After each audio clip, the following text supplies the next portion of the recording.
Assalamualaikum warahmatullahi wabarakatuh. Perkenalkan, nama saya Putri Salwa Eliatur Rohman dengan NIM 20200121030. Di sini saya akan menjelaskan analisis penerapan e-commerce Zalora, salah satu perusahaan yang bergerak di bidang retail.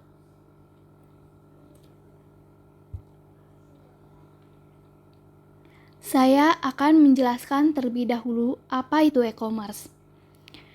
E-commerce merupakan suatu tindakan proses jual dan beli secara elektronik menggunakan internet sebagai medianya. E-commerce atau lebih populer dengan jual beli online saat ini telah digandrungi masyarakat Indonesia. Banyaknya keuntungan dalam belanja online membuat membelanja online banyak diminati. Di Indonesia sendiri, telah banyak situs online shop seperti yang akan kita bahas yaitu Zalora. Selanjutnya, ada beberapa jenis e-commerce, di antaranya yang pertama B2B, business to business, yang kedua B2C, business to consumer, 3 C2C, consumer to consumer, keempat B2E, business to employer, kelima e-government, keenam m-commerce atau mobile commerce. Zalora adalah salah satu e-commerce yang menggunakan jenis business to consumer atau B2C. Dengan itu, business to consumer atau B2C adalah proses penjualan produk dan layanan jasa secara langsung kepada konsumen atau pengguna akhir. Jadi, perusahaan ini menjual dagangannya atau jasanya langsung tanpa perantara. Terdapat 5 jenis model B2C yang digunakan perusahaan untuk target konsumennya, yaitu yang pertama, penjualan langsung, di mana orang atau konsumen membeli barang dagang atau jasa dari orang ke pengecer, seperti department store yang menjual berbagai produk dari produsen yang berbeda-beda. Kedua, perantara online.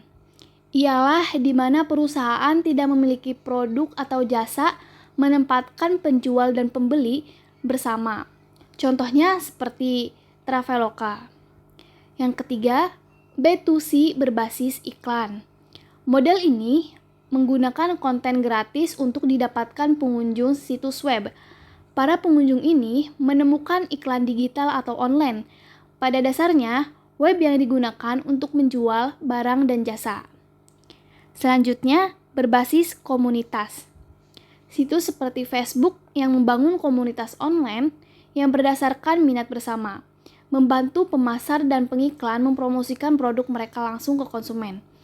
Situs web akan menargetkan iklan berdasarkan pengguna, demografi, dan geografis lokasi. Dan yang terakhir, kelima, berbasis biaya. Situs langsung ke konsumen seperti Netflix menggunakan biaya agar konsumen bisa mengakses konten mereka. Situs mungkin juga menawarkan konten gratis tetapi terbatas. Selanjutnya, saya akan menjelaskan apa itu Zalora. Zalora adalah perusahaan retail fashion yang termasuk ke dalam jenis B2C dengan menjual barang dagang secara online di aplikasi dan website, menjual 500 brand lokal dan internasional. Zalora menjual fashion dewasa wanita, pria, juga fashion anak, dan diantaranya yaitu tas, sepatu, dompet, jam tangan, kemeja, baju, dan lain-lain. Sejarah Zalora, pada awal tahun 2012, Zalora meluncurkan beberapa situs lokal di seluruh Hong Kong, Indonesia, Malaysia, Filipina, Singapura, Taiwan, Thailand, dan Vietnam. Zalora adalah bagian dari Global Fashion Group, grup fashion terkemuka di dunia. Didirikan pada tahun 2011 dan didedikasikan untuk membuat perusahaan fashion online di negara berkembang. Seperti saat ini, Global Fashion Group beroperasi di 27 negara.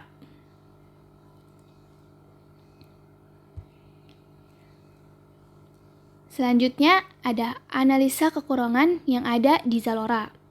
Yang pertama, kekurangan yang didapat di Zalora ini sendiri tidaklah terlalu banyak, hanya saja kita ingin melakukan konfirmasi pembayaran, masih harus menggunakan sistem manual sehingga memakan waktu yang lama. Yang kedua, jangka waktu pengirimannya yang lumayan lama, bisa memakan waktu sampai 1-2 minggu barang baru bisa diterima oleh pembeli. Dan yang ketiga terakhir, sebagian besar konsumen menyatakan bahwa harga produk yang ditetapkan oleh Zalora relatif mahal.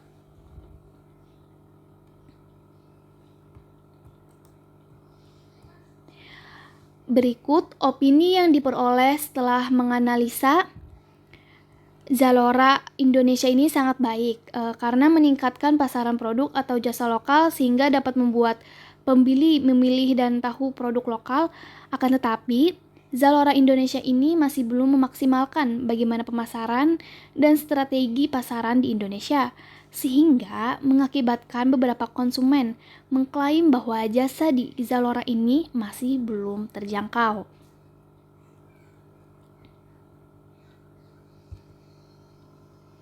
Saran, berdasarkan hasil analisis dan dari kekurangan yang telah diperoleh, berikut beberapa saran yang dapat menjadi bahan masukan dan pertimbangan. Itu yang pertama, Zalora dapat meningkatkan pelayanan fast delivery untuk jangkauan yang lebih luas, karena layanan tersebut saat ini hanya dapat dilakukan di kota Jakarta. Yang kedua, Zalora sebaiknya memberikan promo diskon lebih sering lagi, terutama untuk pelanggan yang sering melakukan transaksi belanja melalui Zalora. Zalora sendiri dapat memberikan voucher bagi para pengguna karena penurunan harga melalui pembelian diskon dan voucher terlihat sangat efektif, sehingga dapat menjadi peluang bagi Zalora untuk menarik pengunjung berbelanja melalui Zalora. Yang ketiga, Zalora dapat melakukan riset pasar lebih lanjut untuk mengetahui selera dan keinginan target pasar, sehingga dapat menyediakan produk yang sesuai dengan target pasar Zalora. Yang keempat, Zalora harus meningkatkan pelayanan dan dalam sisi kecepatan merespon konsumen.